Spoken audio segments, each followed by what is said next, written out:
السلام علیکم ورحمۃ اللہ وبرکاتہ. نحمده ونصلی علی رسولہ الکریم، اما بعد فاعوذ باللہ من الشیطان الرجیم، بسم اللہ الرحمن الرحیم. رب اشرح لی صدری ویسر لی امری واحلل عقدۃ من لسانی یفقہوا قولی.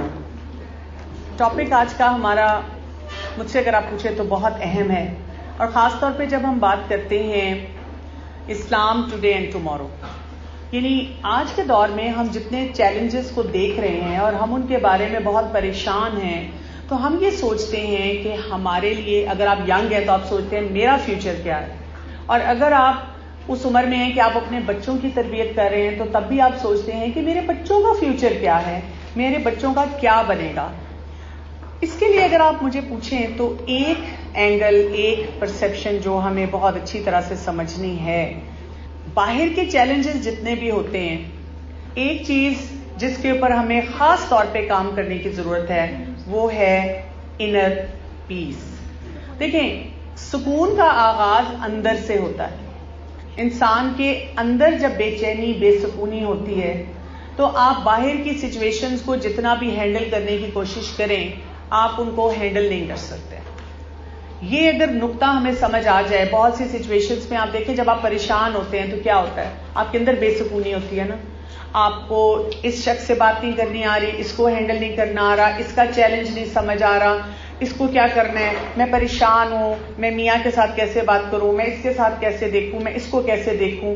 ان سارے چیلنجز میں ہمارا اپنا اندر کا سسٹم اکھڑ جاتا ہے. جب اندر کا سسٹم ہمارا اکھڑ جاتا ہے تو باہر سے اگر آپ کسی چیز کو ٹھیک بھی کرنا چاہ رہے ہیں، ایڈجسٹ بھی کرنا چاہ رہے ہیں، آپ نہیں کر پاتے.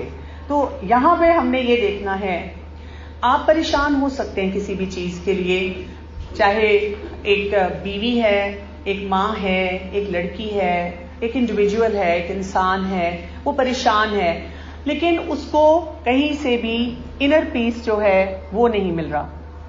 اس کو یہ نہیں سمجھ آ رہی کہ میں اندر سے اپنی بے سکونی کی اس کیفیت کو کیسے ٹھیک کروں. آج کے دور میں یہ صرف ہمارا چیلنج نہیں ہے، یہ پوری دنیا کا چیلنج ہے. کچھ فگرز میں آپ کے سامنے رکھ رہی ہوں، اور اگر آپ بہت باریکی میں نہ بھی ان کو دیکھیں تو آپ ان چیلنجز کو انڈرسٹینڈ کر سکتے ہیں. یہ فار فیکٹ ہے کہ اس وقت صرف بڑے عمر کے لوگ ہی نہیں، بچے بھی سویر قسم کے مینٹل سٹریس سے گزر رہے ہیں. 20% کہا جاتا ہے کہ بچے اور ایڈولسنٹ جو ہے وہ مینٹل ڈس آرڈرز کا شکار ہو رہے ہیں. اس کے ساتھ ساتھ ہم دیکھتے ہیں اس کی وجہ سے ابیوز بڑھتا جا رہا ہے، ڈرگز بڑھتی جا رہی ہیں، اور کرائسس ہر قسم کے بڑھ رہے ہیں. بہت سارے لوگ، بہت بڑے نمبر اب ہمیں مل رہے ہیں جو کہ خودکشی کی طرف جا رہے ہیں. ہر دوسرا انسان چاہتا ہے کہ بس میں اپنی زندگی ختم کر لوں. آج کے یوتھ سے آپ بات کریں تو ہمیں لگتا ہے کہ وہ اس ناکامی کی کیفیت میں جا چکے ہوئے ہیں کہ ان کو کوئی مقصد حیات نہیں نظر آتا، پرپز آف لائف نہیں ان کو سمجھ آتا. پھر آپ دیکھیں کہ پوری دنیا جو ہے اس وقت جنگ کی کیفیت میں ہے. آپ اگر اپنے سوشل میڈیا پہ ہی چند تصویریں، امیجز، مختلف جو ممالک ہیں جہاں پہ بہت سی ایٹراسٹیز ہو رہی ہیں، ان کو دیکھنا شروع کریں تو آپ کی طبیعت اتنی خراب ہونی شروع ہو جاتی ہے. اور کچھ لوگ ذرا زیادہ جذبے والے ہوتے ہیں، وہ بار بار دیکھتے ہیں ان کو، تو ان کے اوپر اور اثرات ہوتے ہیں. مینٹل ڈس آرڈرز کا ہم دیکھتے ہیں کہ رسک جو ہے اوور آل بھی بڑھتا چلا جا رہا ہے. لوگ فزیکل پین کے لیے تو جگہ جگہ چلے جاتے ہیں، مینٹل پین کے لیے انہیں سمجھ نہیں آتی کہ وہ کیا کریں. یعنی آپ اگر فزیکلی بیمار ہیں تو آپ لوگوں کو بتا کے جاتے ہیں، سوشل میڈیا پہ اپنے اسٹیٹس لگا کے جاتے ہیں، suffering from fever since 5 days، typhoid ہوا ہے. لوگ کینسر بھی نہیں کئی دفعہ چھپاتے، وہ بھی بتا دیتے ہیں کینسر جیسی بیماری ہوئی ہے. لیکن اگر کوئی مینٹلی پریشان ہے اور اگر آپ کو کہیں کچھ کہہ دیا جائے کہ آپ کو تھیراپی کروانی ہے، کسی سے فیسیلیٹیشن لے لیں، پہلے تو انسان یہی سوچنے پہ مجبور ہو جاتا ہے میں پاگل ہوں. دوسری بات آپ کیا سوچتے ہیں کہ میں کیسے جاؤں. ایک ینگ لڑکی کہتی ہے میں تو اپنے اماں ابا کو بتا نہیں سکتی، میں کیسے جا کر کہیں سے فیسیلیٹیشن لوں. اور خود بھی انسان سوچتا ہے کہ نہیں، یہ کوئی بہت بڑا گناہ ہے کہ میں اپنی اس کنڈیشن کے بارے میں کسی سے بات کروں. تو سٹگما ہمارا بہت بڑا ہے جو کہ سوسائٹی میں ہمیں نظر آتا ہے. پھر مسلمان ہونے کے ناطے جب ہم قرآن پاک کھولتے ہیں اور ہمیں ایسی آیات نظر آتی ہیں، جیسے سورہ رات کی آیت نمبر 28 کو آپ دیکھیں، الذین آمنوا وتطمئن قلوبهم بذکر اللہ. مومنوں کی بات کی گئی ہے جو ایمان لانے والے ہیں اور جن کے دل اللہ کے ذکر سے اطمینان پاتے ہیں. الا بذکر اللہ تطمئن القلوب، کیا کہا گیا؟ اور سن رکھو، اللہ کی یاد سے ہی دل اطمینان پاتے ہیں. اب ایسے موقع پہ جب ہم ایسی آیات پڑھتے ہیں تھوڑی دیر کے لیے ہمیں سکون ملتا ہے، الحمدللہ. لیکن یہ جو سارا سینیریو ہے نا شروع سے جس پہ ہم بات کر رہے ہیں، یہ ہماری آنکھوں کے سامنے آتا ہے. میری فیملی کے چیلنج، سوسائٹی کے چیلنج، آج کے دور کے چیلنج، فیوچر کے چیلنج، ہسبینڈ کے، بچوں کے، بچے کہتے ہیں ماں باپ کے، بہن بھائیوں کے، سوشل ایشوز، کیریئر چوائسز کے ایشوز، مطلب آپ لمبی لسٹ ہے جس کے اوپر ہم بات کر سکتے ہیں. اب ان سارے چیلنجز کے ساتھ میں کروں کیا؟ قرآن بھی پڑھ رہی ہوں، نمازیں بھی پڑھ رہی ہوں، ذکر بھی کرتی ہوں، صبح شام کے اذکار بھی ہو رہے ہیں، سب کچھ ہو رہا ہے، لیکن اس وقت میرا سینیریو کیا ہے؟ میرا بہت بڑا مسلمان ہونے کے ناطے گلٹ کیا ہے؟ یہ میں مسلمان ہوں، میں 5 دفعہ نماز پڑھتی ہوں، میں گناہ گار ہوں، یہ اللہ کی طرف سے مجھے سزا مل رہی ہے، میرا ایمان کمزور ہے، اس وجہ سے میرے ساتھ ایسے ہو رہا ہے. اگر میں کسی ایکسپرٹ کے پاس جا کر کوئی ہیلپ لوں گی تو کیا یہ تقویٰ کے خلاف ہوگا؟ اس کا مطلب ہے میں متقی نہیں ہوں، میں منافق ہوں، میں بہت غلط کام کر رہی ہوں، غلط طریقے سے سوچ رہی ہوں. چلیں ہم تھوڑا سا قرآن اور حدیث سے دیکھنے کی کوشش کرتے ہیں کہ قرآن میں اللہ سبحانہ و تعالیٰ نے کیا ہمیں غم کی کیفیت، مینٹل ٹارچر کی کیفیت، مینٹل ایشوز کی کیفیت کے بارے میں کیا بتایا ہے. بہت سی سچویشنز نظر آتی ہیں جن کو ہم نے نا اپنے اوپر حاوی کیا ہوا ہے اور ہم اس وجہ سے اپنے آپ کو ویسے ہی ذمہ دار ٹھہرا رہے ہیں، گناہوں کے بوجھ میں اپنے آپ کو لاد رہے ہیں اور عجیب ہم ایک اپنے اندر کا وہ جو ہے نا کرائسس وہ بڑھا رہے ہیں. یعنی بجائے اس کے کہ اندر سکون کی کیفیت لائیں اور باہر کے چیلنجز کو دیکھیں، ہم کیا کرتے ہیں؟ اندر سے ہی بے چین ہیں. اسی لیے قرآن پڑھنے کے باوجود، نماز پڑھنے کے باوجود، ذکر کرنے کے باوجود وہ سمجھیں کہ وہ ایک ہمارے پاس ایک گلاس ہے اور اس میں وہ جو چمچ ہے نا وہ بند نہیں، ہلانا نہیں چھوڑ رہے ہم، وہ ہلاتے جا رہے ہیں. اللہ اس کو سیٹل ہونے دو، اس کو بیٹھنے دو، بیٹھنے گا تو پھر ہمیں سمجھ آئے گی. تو قرآن پاک میں کیا کیا اللہ سبحانہ تعالیٰ نے کہاں ذکر کیا ہے جو ہمارے لیے فائدہ مند ثابت ہو سکتا ہے. سب سے پہلی بات جیسے سورہ البقرہ کی آیت نمبر 155 میں آتی ہے، یہ میری بہت فیوریٹ آیت ہے، اس لیے کہ یہ میری ہر مشکل میں میرے لیے مرہم بن جاتی ہے. اس میں اللہ سبحانہ تعالیٰ نے کیا فرمایا؟ وَلَنَبْلُوَنَّكُمْ بِشَيْءٍ مِّنَ الْخَوْفِ وَالْجُوعِ وَنَقْصٍ مِّنَ الْأَمْوَالِ وَالْأَنفُسِ وَالثَّمَرَاتِ وَبَشِّرِ الصَّابِرِينَ. کیا کہا گیا؟ وَلَنَبْلُوَنَّكُمْ، تمہیں ضرور آزمایا جائے گا. ہم میں سے ہر شخص اپنا نام لے کے سوچے مجھے ضرور آزمایا جائے گا، ضرور آزمایا جائے گا. اب یہ جو ہمارے انر ڈائلاگز آتے ہیں نا جو ہمیں بیٹھنے نہیں دیتے، سیٹل نہیں ہونے دیتے، ہمیں ہر وقت میری مشکلیں کب ختم ہوں گی، میرے لیے آسانی کب آئے گی، میری زندگی کے مسئلے کبھی ہوں گے ٹھیک، میں تھک گئی ہوں. اور یہ آیت بتا رہی ہے وَلَنَبْلُوَنَّكُمْ بِشَيْءٍ مِّنَ الْخَوْفِ، تمہاری تو آزمائش ہوتی ہی رہنی ہے، کبھی خوف کے ساتھ، کبھی بھوک کے ساتھ، کبھی مال کے ساتھ، کبھی جان کے ساتھ، کبھی کسی چیز کی کمی کے ساتھ. ہونا ہی ہونا ہے. کیا پتا چلتا ہے؟ ہونا ہی ہونا ہے. ایک مسلمان قرآن پڑھنے والا یہ کہہ نہیں سکتا میری آزمائشیں کب ختم ہوں گی. یہ ڈائلاگ صرف ٹی وی ڈرامے کا ہے، یہ مسلمان کی زندگی کا نہیں ہے. مسلمان ہر حال میں یہ سوچتا ہے الحمدللہ اگر یہ مشکل ہے اس سے بڑی مشکل آ سکتی تھی، اگر یہ چیلنج ہے یہ ختم ہوگا تو ایک اور چیلنج آئے گا. صحابہ بھی آزمائش مانگتے نہیں تھے، لیکن کیا کہتے تھے کہ جو آزمائش اگر نہیں آئی تو کہتے تھے کچھ غلطی نہ کر رہے ہوں، ٹیسٹ کیوں نہیں ہو رہا اس وقت. تو مانگنی نہیں چاہیے آزمائش کہ ہاں اللہ تعالیٰ میں بہت بہادر ہوں مجھے آزما لے، لیکن ہر چیز ٹیسٹ ہے، آزمائش ہے ہماری زندگی میں. پھر اس کے بعد آپ دیکھیں ایک غم اور حزن کی کیفیت کا ذکر یہاں کیا گیا سورہ الکہف کی آیت نمبر 6 میں. رسول اللہ صلی اللہ علیہ وسلم کے ایک فیلنگ کا جو ایکنالجمنٹ ہے اللہ سبحانہ تعالیٰ کی طرف سے کیسے آ رہی ہے. فَلَعَلَّكَ بَاخِعٌ نَفْسَكَ عَلَىٰ آثَارِهِمْ إِن لَّمْ يُؤْمِنُوا بِهَٰذَا الْحَدِيثِ أَسَفًا. آپ صلی اللہ علیہ وسلم کو کہا جا رہا ہے کہ اگر یہ ایمان نہ لائیں تو شاید آپ ان کے پیچھے رنج میں اپنے آپ کو ہلاک کر دیں. یہ کیفیت اکثر والدین کی ہوتی ہے. بچے کے لیے پاگل ہو جاتے ہیں، میرا بچہ نماز پڑھ لے، میرا بچہ دین کے مطابق اپنی زندگی گزار لے. اپنے پیاروں کے لیے، اپنے گھر والوں کے لیے ہوتی ہے. باخن دل پھٹ رہا ہوتا ہے.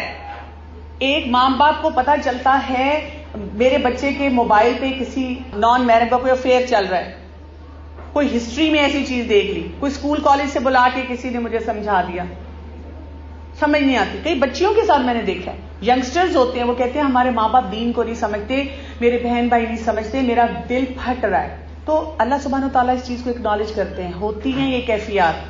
دس از نارمل.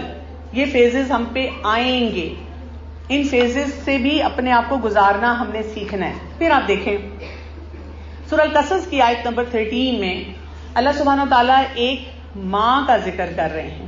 موسیٰ علیہ السلام کی والدہ کا ذکر ہے، ان کے حزن کا ذکر ہے. کیا کہا جا رہا ہے؟ فَرَدَدْنَاهُ إِلَىٰ أُمِّهِ كَيْ تَقَرَّ أَعْيُنُهَا وَلَا تَحْزَنَ وَلِتَعْلَمَ أَنَّ وَعْدَ اللَّهِ حَقٌّ وَلَكِنَّ أَكْثَرَهُمْ لَا يَعْلَمُونَ. اس ماں کو کیا بتا رہے ہیں کہ تم غم نہیں کرو، حزن نہیں کرو، اللہ تمہاری آنکھیں ٹھنڈی کرے گا اور وہاں تک تمہیں پہنچا دے گا. ماں کو تسلی دی جا رہی ہے، ماں کو سکون دیا جا رہا ہے. یعنی جب ہم ڈیلی تلاوت کر رہے ہیں تو ہم سوچیں، اگر ایک ماں کہتی ہے کہیں بیٹھ کے میرا دل بہت پریشان ہے، یو آر نارمل. آپ کا بچہ کہیں گیا ہوا ہے، آپ کو کوئی دکھ ہو رہا ہے، یو آر نارمل. آپ کو اپنا بچہ یاد آئے گا، ٹھیک؟ اس کو اپنے اوپر حاوی نہیں کرنا. اور اللہ سبحانہ و تعالیٰ کہتے ہیں مجھ پہ بھروسہ کرو. اللہ پہ ہم بھروسہ کریں گے تو ہمارے معاملات جو ہیں وہ درست ہونا شروع ہوں گے. پھر آپ دیکھیں یوسف علیہ السلام کے واقعے میں، سورہ یوسف میں آیت نمبر 84 میں جیسے آتا ہے کہ والد کا ذکر آتا ہے، اور والد کے ذکر میں بھی کیا آتا ہے کہ وہ افسوس، وہ کہہ رہے ہیں یا اسفا علی یوسف، یا کہہ رہے ہیں کہ ہائے افسوس یوسف. اور پھر ان کی آنکھوں کا کیا حال بتایا جا رہا ہے، حزن کی وجہ سے کیا ہو گئی ہیں، سفید پڑ گئی ہیں. یعنی ماں باپ کی فیلنگز کی کیفیت کا یہاں پہ اکنالجمنٹ دیا جا رہا ہے، کوئی ججمنٹ نہیں پاس کی گئی. پھر آپ دیکھیں ایسے موقع پہ سورہ یوسف کی آیت نمبر 86 میں دعا آتی ہے، انما اشکو بثی وحزنی الی اللہ وعالم من اللہ ما لا تعلمون. کیا آ رہا ہے یہاں پر کہ میں اپنا غم اور حزن کا اظہار اللہ کی طرف کرتا ہوں، اور اللہ کی طرف سے وہ باتیں جانتا ہوں جو تم نہیں جانتے. یعنی اپنا رونا، اپنا دکھ کس ڈائریکشن میں ہمارا جانا چاہیے. ہمارا دکھ جاتا ہے سوشل میڈیا میں، ہمارا دکھ جاتا ہے فرینڈز کے ساتھ، ہمارا دکھ جاتا ہے بچوں کو مار پیٹ کرنے میں، شوہر سے لڑنے میں، زہریلی گفتگو کرنے میں، فرسٹریشن کا اظہار کرنے میں. ڈائریکشن غلط ہے. وہ آپ بس وہی گلاس یاد رکھیں، گلاس میں وہ ہم چمچ ہلاتے جا رہے ہیں، اندر ہلاتے جا رہے ہیں. آپ اپنے اندر اتنا کچھ ہلا رہے ہیں، آپ کو سکون نہیں ملے گا، انر پیس نہیں آئے گا. جیسے آپ نے وہ والی ساری چیزوں کو سمجھا، یہاں میرا دکھ آنا نارمل ہے، یہ کیفیت ہوتی ہے. جیسے کبھی کبھی کوئی کہتا ہے میں بہت پریشان ہوں، مجھے یہ مسئلہ میں نے اپنی اماں کو نہیں بتایا، اس لیے نہیں بتایا پریشان ہوں گی. اور میں سوچتی ہوں مجھے کوئی پریشانی ہو میں تو سب سے پہلے اپنی اماں کو بتاؤں گی، اس لیے کہ میری امی تو دعا کریں گی اور ماں کی دعا قبول ہوتی ہے. اور ماں کے اندر وہ جو پاور ہے دعا کی، میں اس کو کیوں انڈرمائن کروں. میں بھی جب اپنے بچوں کے لیے دعا کرتی ہوں، میں سمجھتی ہوں وہ جو دعا نکلتی ہے دل سے وہ میچ لیس ہوتی ہے.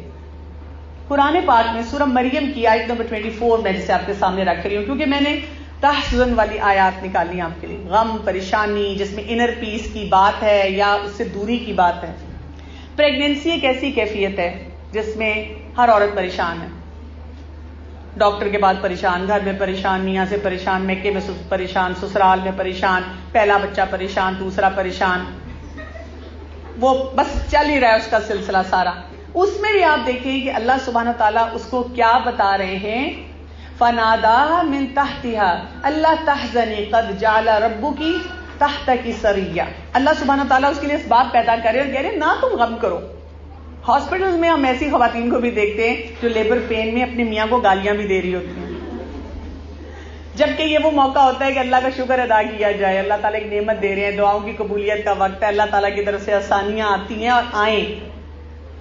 تو یہ بھی وہ کیفیت ہے جو اللہ سمجھ سکتا ہے. کئی دفعہ کوئی خاتون کہتی ہے میرے گھر میں نا کسی کو احساس نہیں ہے, میں پریگننٹ ہوں اور مجھ سے سارے کام کروا رہے ہیں. وہ رب, پھر آپ سمجھیں آپ نے یہ جملہ بولا نہیں نا, وہ آپ کا چمچ ہلنا شروع ہو گیا, وہ چیز سیٹل نہیں ہوگی اندر, پھر آپ کے بھگولے آنے شروع ہو گئے.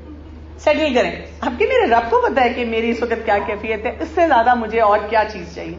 پھر آپ دیکھیں سورۃ توبہ کی آیت نمبر 40 میں, جب رسول اللہ صلی اللہ علیہ وآلہ وسلم سیدنا ابو بکر صدیق رضی اللہ عنہ کے ساتھ ہجرت کے مراحل سے گزر رہے ہیں, اور ابو بکر صدیق رضی اللہ عنہ کی کیفیت سوچیں, کتنی بڑی رسپانسبلٹی ہے کہ اللہ کے نبی صلی اللہ علیہ وآلہ وسلم کو خیر و عافیت کے ساتھ ان مراحل سے گزار کے مدینہ تک پہنچانا ہے. دشمن پیچھے ہیں, راستہ بہت خطروں سے بھرا ہوا ہے. سینس آف رسپانسبلٹی کے ساتھ جو ان کی کیفیت ہے, اور اس میں ان کو وہاں پر کیا کہا جا رہا ہے اگر آپ دیکھیں, لا تحزن ان اللہ معنا, نہ تم غم کرو, اللہ تمہارے ساتھ ہے, اللہ تمہارے ساتھ ہے. یہ کیفیت اس موقع پہ, اس پریشانی میں آپ اللہ تعالیٰ کے ساتھ اپنے بانڈنگ کو محسوس نہیں کر سکتے جب تک آپ, وہی بات ہے, چمچ جو ہل رہا ہے اس کو سائڈ پہ رکھ دیں, انر پیس کو لے کر آئیں. جب تک آپ انر پیس کو نہیں لائیں گے یہ کیفیت بھی ہوگی. جیسے آج ایونٹ ہے, جو لوگ آرگنائزرز ہیں ان کی پریشانی لگاتار ہے, یہ بھی ٹھیک ہو جائے, یہ بھی ٹھیک ہو جائے, یہ بھی ٹھیک ہو جائے. That's normal. Sense of responsibility کے ساتھ یہ پریشانی آتی ہے. کچھ لوگ جاب کرتے ہیں, جاب کرنے کے بعد کہتے ہیں میں بہت پریشان ہوں, تو دیٹس نارمل.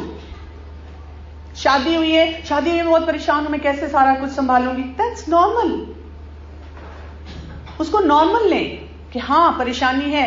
جب آپ سوچیں گے یہ پریشانی ہے, یہ نارمل ایک میری سوچ ہے, تو پھر آپ اس سے آگے بڑھیں گے. اب آپ سوچیں گے اچھا اگلا کیا ہے, پلان بی کیا, اب کیا کرنا, اب کیا کرنا ہے, اچھا یہ چیز ہو گئی ہے, ہاں یہ اس ٹائم پہ پریشانی ہونی چاہیے اور ہوئی ہے.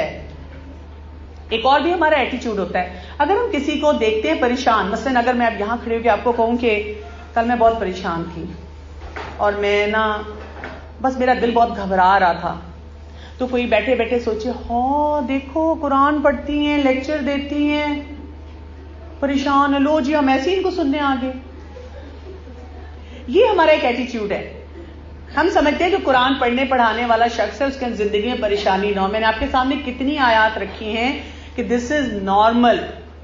ہم انسان ہیں, ہم چیزیں محسوس کرتے ہیں. سورہ مجادلہ کی آیت نمبر 10 آ رہی ہے, انما النجوى من الشیطان لیحزن الذین آمنوا. اب شیطان کا بھی ذکر ہے. شیطان کیا کام کرتا ہے؟ شیطان کی سرگوشیاں اس لیے ہوتی ہیں کہ مومن کو حزن دے دے, پریشانی دے دے, پریشانی سے اس کو تکلیف بڑھا دے. اور اس آیت کے اینڈ میں کیا آ رہا ہے, وعلی اللہ فلیتوکل المؤمنون. اور ایمان والے کون سے ہوتے ہیں؟ جو اللہ پہ کامل بھروسہ کرتے. تو یہ شیطان کی طرف سے بھی آتا ہے وسوسے کسی کے بارے میں. مطلب عام لڑکیوں کا کامنلی ہوتا ہے, شادی سے پہلے اماں سے بنتی نہیں, اماں بھی ڈانٹ رہی ہیں, کمرے کی صفائی کا بھی کہہ رہی ہیں, بات بھی نہیں ہو رہی, اور شادی کے بعد وہی باتیں اگر ساس کہیں تو اتنی بری لگتی ہیں, کہتے میری ساس بڑی ظالم ہے, اور اماں اچھی بن جاتی. جو ولن تھی وہی اب بیسٹ بڑی بن گئی, اور اماں بھی بیٹھی کہہ رہی ہیں تمہاری ساس نے یہ کہہ دیا. ایکسکیوز می, شادی سے پہلے آپ بھی اس کو یہ کہتی تھیں. ہر چیز کو ہم ایشو بناتے ہیں, اور شیطان ہوشیار بیٹھا ہوا ہے ہمیں ہر ایسے معاملے میں سکھانے کے لیے کہ تم مظلوم ہو, تمہارے ساتھ ظلم ہو رہا ہے. تو یہ چیز ہمیں آگے بڑھنے نہیں دیتی, ہمارے دکھوں کو بڑھا دیتی ہے. اور یہ آیت بھی بہت موٹیویشنل ہے. سورہ آل عمران کی آیت نمبر 135, وَلَا تَهِنُوا وَلَا تَحْزَنُوا وَأَنْتُمُ الْأَعْلَوْنَ إِن كُنتُم مُؤْمِنِينَ. اس آیت میں خاص طور پہ جو چیز مجھے بہت اپیل کرتی ہے کیا ہے کہ نہ تم کمزور ہو, نہ تم غم کرو, حزن کرو, تم ہی بلند ہونے والے ہو اگر تم مومن ہو. کیا سمجھ آئی؟ ایک آپ کی زندگی میں مومنٹ آتا ہے, وہ روزانہ بھی آ سکتا ہے, وہ 1 گھنٹے میں بھی آ سکتا ہے, وہ سال میں بھی آ سکتا ہے, وہ 6 مہینے میں بھی آ سکتا ہے, جس میں آپ کو لگتا ہے میرا دل پھٹا جا رہا ہے, میرا دماغ کام نہیں کر رہا اس وقت, میں اتنی پریشان ہوں, مجھے یہ چیز اتنا دکھ دے رہی ہے, میں کچھ نہیں کر پا رہی. آپ نے اس وقت صرف کیا کرنا ہے, بیٹھ کے دعا پڑھ کے اپنے رب کو یاد کر کے, اب آپ نے کیا کرنا, ولا تہنوا, ہے نا پریشانی؟ اللہ ہے نا؟ اللہ تعالیٰ نے اے بی سی ڈی کی زندگی میں نہیں رکھا نا، میری زندگی میں یہ رکھا. اس کا مطلب ہے میرے رب کو پتا ہے یہ بوجھ میں اٹھا سکتی تھی، میرے رب نے مجھے دیا. کمزور نہیں پڑنا، سلوشن بھی ہے اس کا. اور میں نے غم اس درجے کا نہیں کرنا جتنا وہ غم ہے نہیں.